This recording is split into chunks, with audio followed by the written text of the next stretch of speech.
Halo, salam sejahtera untuk semua. Assalamualaikum warahmatullahi wabarakatuh.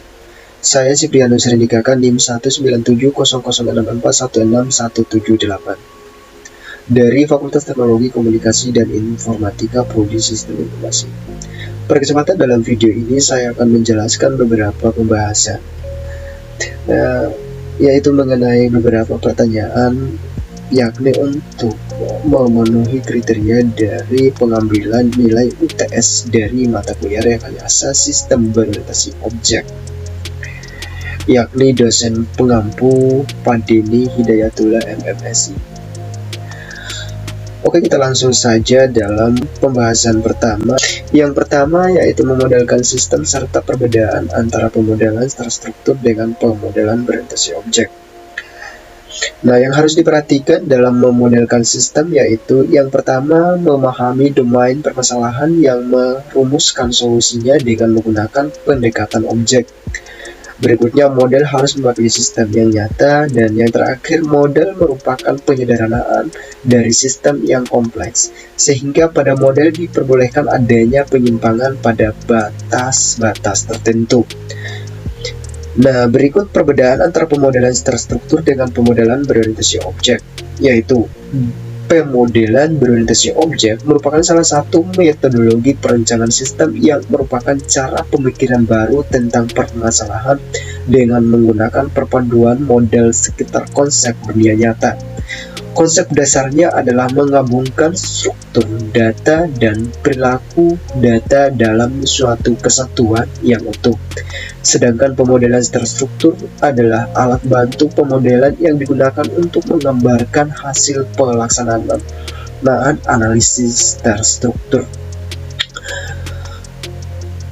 Berikutnya mengenai penjelasan dari object oriented.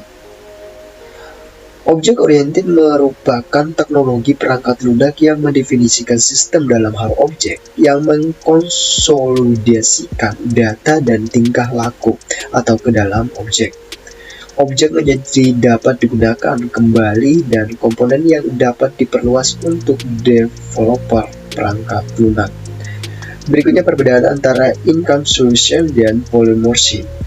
Encapsulation adalah proses pemaketan data bersama metode-metodenya. Dengan hal ini bermanfaat untuk menyembunyikan rincian-rincian implementasi dari pemakai. Sedangkan polymorphism merupakan konsep yang menyatakan bahwa suatu yang sama dapat mempunyai bentuk dan perilaku yang berbeda. Berikutnya perbedaan dari keempat hubungan dalam menggunakan UML, yaitu yang pertama ada dependence, merupakan hubungan semestik antara dua benda, yang mana sebuah benda berubah mengakibatkan benda satunya akan berubah pula. Umumnya sebuah dependensi digambarkan sebuah panah dengan garis terputus-putus. Yang kedua ada exocation, merupakan hubungan antara benda struktural yang terhubung di antara objek. Kesatuan objek yang berhubung merupakan hubungan khusus yang menggambarkan sebuah hubungan struktural di antara seluruh atau sebagian. Umumnya association digambarkan dengan sebuah garis yang dilengkapi dengan sebuah label, nama, dan status hubungan. Yang ketiga ada generalization, yang merupakan gambaran hubungan khusus dalam objek anak atau child yang menggantikan objek parent atau induk. Dalam hal ini, objek anak menggambarkan pengaruhnya dalam hal terstruktur dan tingkah lakunya kepada objek induk, digambarkan dengan garis panah. Yang terakhir, replication merupakan hubungan semestik antara pengelompokan yang menjamin adanya ikatan di antaranya. Hubungan ini dapat diwujudkan di antara interface dan kelas atau elements, serta antara use case dan collaboration. Berikut mengenai perbedaan dari struktur kelas di mana dibagi menjadi dua macam, yaitu wall part struktur dan GAN-SPIC struktur. Wall part struktur memperlibatkan hierarki dari suatu kelas sebagai komponen dari kelas lain yang disebut sebagai sub-objek.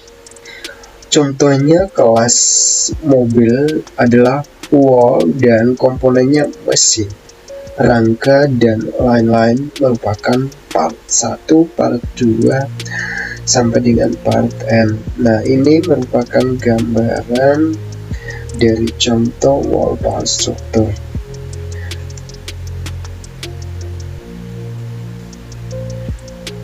Nah, berikutnya GAN-SPIC struktur, yaitu memperlibatkan kelas sebagai spesialisasi dari kelas di atasnya. Kelas yang mempunyai sifat umum disebut generalizations, superkelas atau top kelas, sedangkan kelas yang mempunyai sifat khusus disebut sebagai specializations.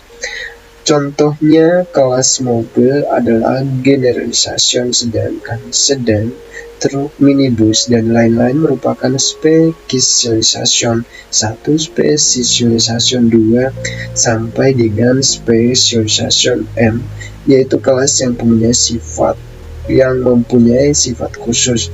Nah, ini merupakan gambaran atau struktur dari contoh GAN-SPIC struktur.